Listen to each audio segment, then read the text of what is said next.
जय हिंद। देखिए, आजादी के बाद पहली बार किसी महिला को फांसी लगने जा रहा है।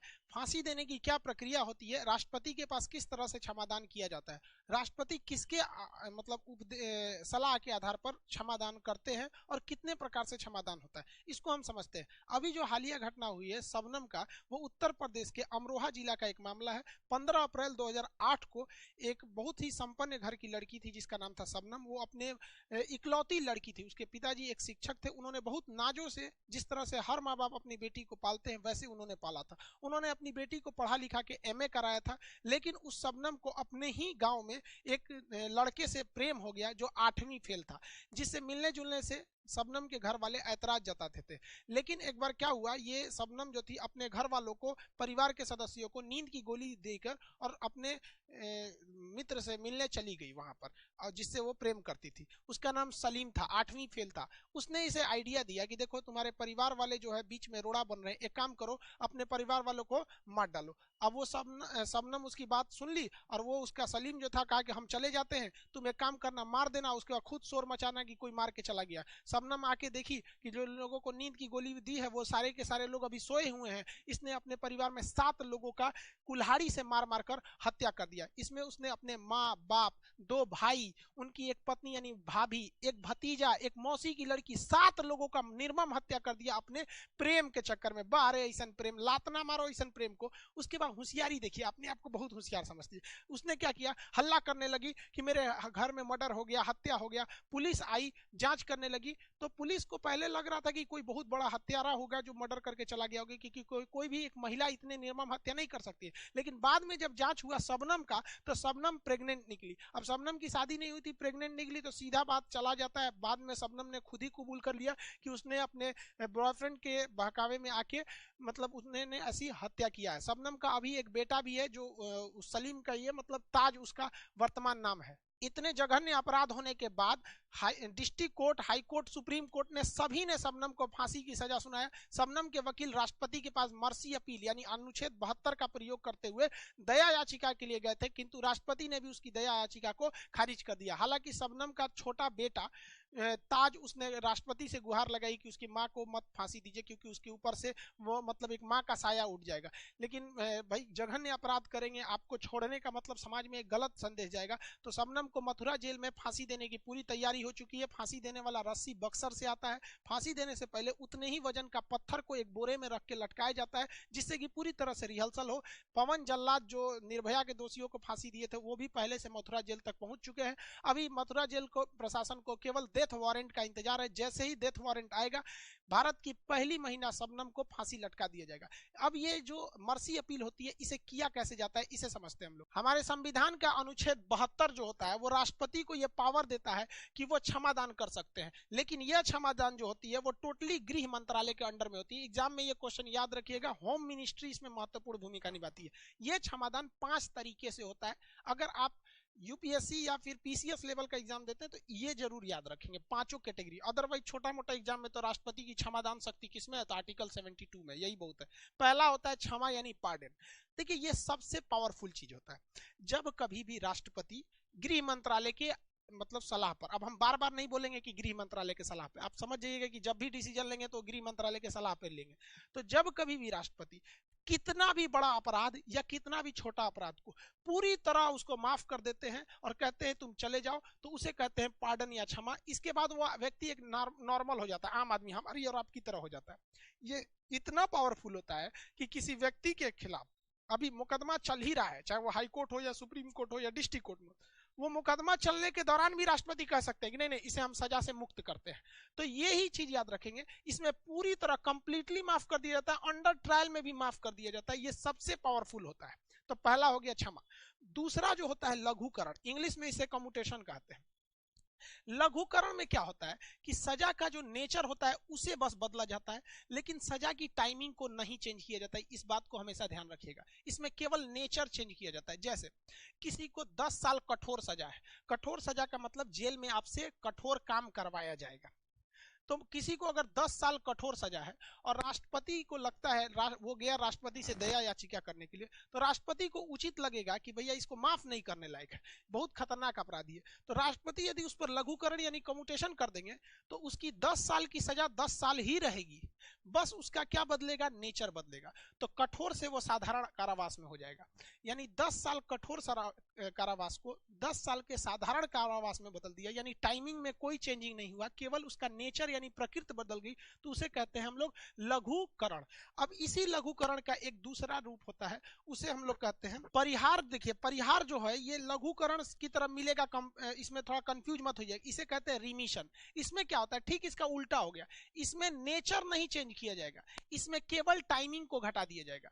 इसमें नेचर चेंज नहीं होता है, टाइमिंग घटाई जाती है। जैसे 10 साल कठोर कारावास है, 10 साल कठोर कारावास है, देखिए इसमें नेचर नहीं चेंज होगा, कठोर का कठोर ही रहेगा, बस टाइमिंग घटा दिया जाएगा, 10 साल से इसे 5 साल कर दिया जाएगा, तो केवल और केवल टाइमिंग घटाएगा, तो इसे हम लोग कहते हैं परिहार के नाम से जानते हैं। ये क्वेश्चन आएगा तो इसमें कंफ्यूजन नहीं होइएगा। क्वेश्चन ये भी पूछता है कि वह कौन सा ऐसा चीज है, मतलब कौन सा प्रावधान है जो फांसी की सजा पे नहीं लगता है। तो देखिए भैया परिहार जो है ना, ये रिमिशन, ये फांसी पे लगता ही नहीं। क्यों? क्योंकि भैया नेचर चेंज नहीं होना है, यानी फांसी का फांसी ही रहेगा, केवल टाइम को घटाना है। तो क्या टाइम घटाएगा, नहीं, इसे आधा घंटा की जगह 20 मिनट फांसी दो। अरे भैया 20 मिनट दो तो 15 मिनट दो, टाइमिंग से क्या मतलब है, टांग दोगे मरबे करेगा वहां पे, तो ऐसा नहीं होता है। तो ये चीज याद रखेंगे, इसे फांसी की सजा पर कभी भी परिहार नहीं हो सकता है। हाँ, फांसी की सजा पे लघुकरण हो सकता है। जैसे किसी को फांसी हो गई है तो फांसी का नेचर चेंज कर दीजिए, उसे आजीवन कारावास में बदल दीजिए। आजीवन कारावास में आप क्या कर सकते हैं, चेंज कर सकते हैं, तो वो क्या हो गया, एक तरह का लघुकरण हो गया, मतलब कैटेगरी चेंज करना, और इसमें केवल टाइमिंग चेंज करना। तो ये 3 समझ गए। अब चौथा और 5वां समझते हैं। देखिए चौथा जो है वो है विराम। विराम को हम लोग रेस्पाइट्स कहते हैं। विराम कब लगाया जाता है, जब जेल में कोई कैदी है उसका हेल्थ खराब हो जाए, जैसे जेल के अंदर कोरोना हो जाए या उसे टाइफाइड हो जाए या बड़ी बीमारी हो जाए, तो उसकी सजा को कुछ समय के लिए रोक दिया जाता है और उसे नेचुरल मतलब जमानत टाइप में छोड़ दे सकते हैं, या फिर जेल में ही एक अलग से रखने की व्यवस्था कर सकते हैं। उसकी कैदी के नेचर पर डिपेंड करता है, ताकि जब वो स्वस्थ हो जाए तो उसे वापस जेल में लाया जाए। या फिर कोई प्रेग्नेंट महिला है उसके ऊपर भी विराम या रिस्पाइट लगा सकते हैं। जैसे शबनम केस में वो गर्भवती थी, जब वो जेल में थी तो उसे जेल मेनू के हिसाब से नहीं रखा जाता है। उसे क्या किया जाता है, एक मतलब जिस तरह से गर्भवती महिला को ध्यान रखा जाता है या एक मरीज को ध्यान रखा जाता है, तो उसमें किया जाता है। तो स्वास्थ्य आधार पर हम लोग विराम को लगाते हैं। अब 5वां नंबर आता है, ये सारा का सारा चीज अनुच्छेद 72 में ही है, याद रखिएगा, आर्टिकल 72। अब आता है प्रविलंबन। अभी तो यही राष्ट्रपति ने लगाया है फांसी पर, इसे रिप्राइव कहते हैं। अभी देखिए प्रविलंबन में क्या होता है, ये स्पेशली फांसी के लिए ही आता है। जब कभी भी सुप्रीम कोर्ट फांसी की सजा सुनाती है तो उसको रोकने के लिए, लेकिन परमानेंट नहीं रोकना है, टेम्पोररी रोकना है, तो टेम्पोररी रोकने के लिए यानी सुप्रीम कोर्ट के फैसले पर स्टे लगाने के लिए राष्ट्रपति प्रविलंबन का प्रयोग कर देते हैं। जैसे सुप्रीम कोर्ट ने कहा कि किसी व्यक्ति को कह दिया आपको 25 फरवरी को फांसी दे दी जाएगी। अब आज की तारीख है 18 फरवरी, तो 18 फरवरी को सुप्रीम कोर्ट ने कहा कि तुम्हें 25 फरवरी को फांसी दे देंगे। तो वकील को लगता है कि भैया 1 हफ्ता मेरे पास टाइम है, हम राष्ट्रपति के पास क्षमा मांगने चले जाएंगे कि भैया माफ कर दीजिए। पता चला राष्ट्रपति गए हैं अमेरिका दौरा पे, तब तो बेचारा को टांग देगा सब यहाँ पे सुप्रीम कोर्ट, राष्ट्रपति है ही नहीं है। तो ऐसे कंडीशन में राष्ट्रपति क्या कर जाते हैं, प्रविलंबन कर देते हैं कि भाई साहब एक काम करो, अभी इसकी फांसी की सजा को रोक दो, हम अपना दौरा निपटा के आएंगे या फिर काम हम निपटा के आएंगे, फिर हम इसकी फाइल देखेंगे, फिर हम कहेंगे कि इसे माफ किया जाता है या नहीं। और जब हम कह देंगे नहीं से नहीं माफ करते हैं, जैसे अभी के इसके फांसी की सजा पर अभी भी रोक है, जो शबनम है उसे कहां फांसी दिया गया, हाँ कंफर्म है कि फांसी देना है, लेकिन उस पर रोक लगा हुआ है, किसी को डेट नहीं पता है, हिंदुस्तान में किसी को नहीं पता है, क्योंकि उसके ऊपर अभी क्या लगा हुआ है, प्रविलंबन। राष्ट्रपति ने रोका हुआ है कि जब तक मेरा प्रविलंबन है तब तक फांसी नहीं लग सकती। अब राष्ट्रपति क्या करेंगे, प्रविलंबन हटा लेंगे, तब सुप्रीम कोर्ट एक डेट डिसाइड कर देगी, भैया इस डेट को इसको टांग दो, इस ससुरी बहुत कूद रही थी, टांग दिया जाएगा, मर जाएगी वहां पे। तो आप ये 5 टाइप का कैटेगरी समझ गए। ये सारा का सारा पावर राष्ट्रपति को अनुच्छेद 72 के तहत मिला था।